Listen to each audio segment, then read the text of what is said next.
Salve, salve, boa semente do Senhor. Este é o tema que eu quero compartilhar neste vídeo. Mas antes de começar, se você já é inscrito neste canal, muito obrigado por sua fidelidade e companheirismo. Se você ainda não é inscrito, por gentileza se inscreva, deixe o seu comentário, clique em gostei, ative o sininho de notificação para ser notificado assim que postarmos o próximo vídeo. Desde já, muito obrigado. O joio e o trigo.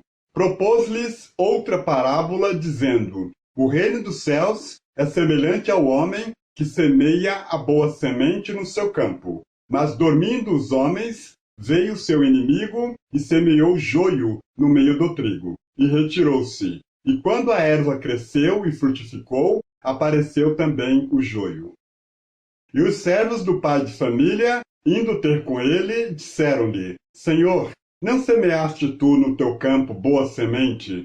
Por que tem então joio? E ele lhes disse: o inimigo é quem fez isso. E os servos lhe disseram: queres, pois, que vamos arrancá-lo? Ele, porém, lhes disse: não, para que ao colher o joio, não arranqueis também o trigo com ele. Deixai crescer ambos juntos até a ceifa. E por ocasião da ceifa, direi aos ceifeiros: colhei primeiro o joio e atai-o em molhos para o queimar, mas o trigo ajuntai-o no meu celeiro. Mateus 13, 24 ao 30. O trigo e o joio possuem interessantes semelhanças num determinado período.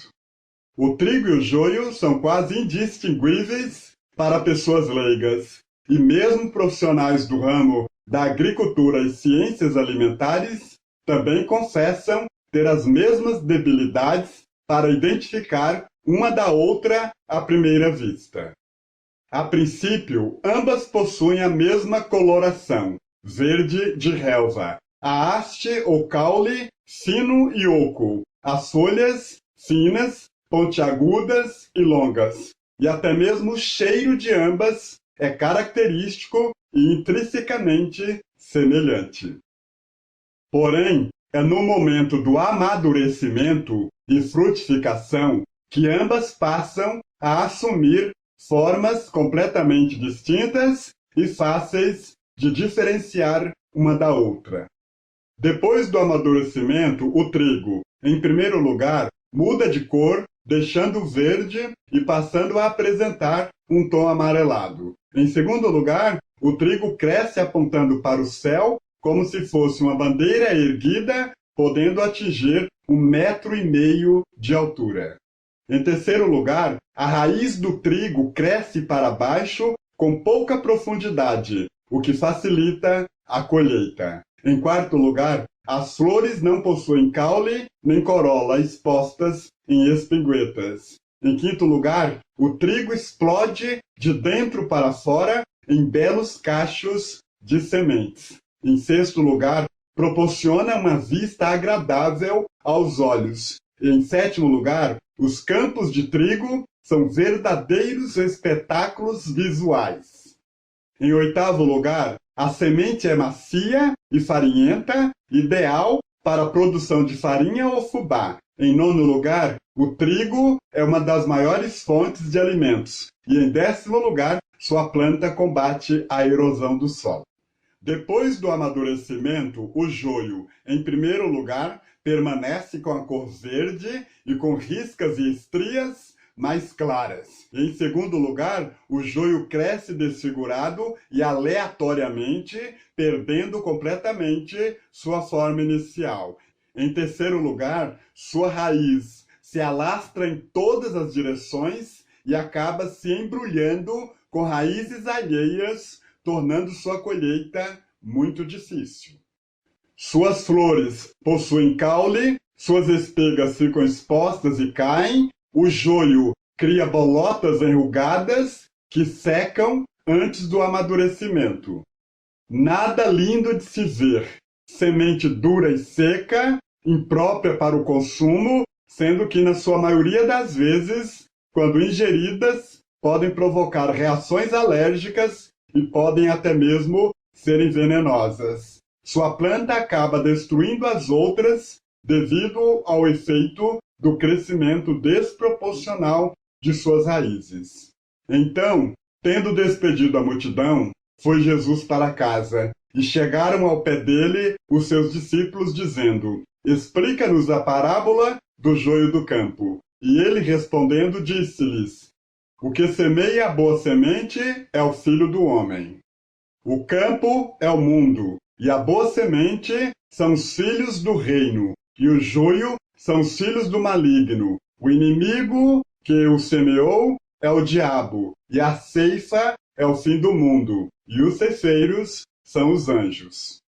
Assim como o joio é colhido e queimado no fogo, assim será na consumação deste mundo. Mandará o Filho do homem os seus anjos, e eles colherão do seu reino tudo o que causa escândalo e os que cometem iniquidade. E lança a alusão na fornalha de fogo. Ali haverá pranto e ranger de dentes. Então os justos resplandecerão como o sol no reino de seu Pai. Quem tem ouvidos para ouvir, ouça. Mateus 13, 36 ao 43. Quais são as conclusões que tiramos da parábola do joio e do trigo? Primeira, assim como numa plantação o joio está misturado com o trigo, na igreja do Senhor também existe o joio e o trigo. Segunda, precisamos ter prudência e sabedoria no diálogo com o joio e com o trigo. E em terceiro lugar, precisamos nos autoavaliar diariamente se nossas características são do joio ou do trigo. Na parábola, os servos perguntaram para o seu senhor: Queres, pois, que vamos arrancá-lo? Ele, porém, lhes disse: Não, para que ao colher o joio, não arranqueis também o trigo com ele. Mateus 13, 28 e 29. Deixai crescer ambos juntos até a ceifa, e por ocasião da ceifa, direi aos ceifeiros: Colhei primeiro o joio e atai-o em molhos para o queimar, mas o trigo ajuntai-o no meu celeiro. Mateus 13:30. Muitos nos dias de hoje se apresentam como profetas e profetisas de Deus, e em alguns casos, um é tão parecido com o outro que nem dá para distinguir. Mas no dia da grande colheita, o sábio agricultor saberá quem é quem. Atentaremos para essas características. Joio não contribui com nada. O trigo traz grandes contribuições. O joio sufoca as outras plantas. O trigo combate o que não presta. O joio tem crescimento desordenado. O trigo cresce de maneira saudável. O joio é difícil para combater. O trigo é fácil para lidar.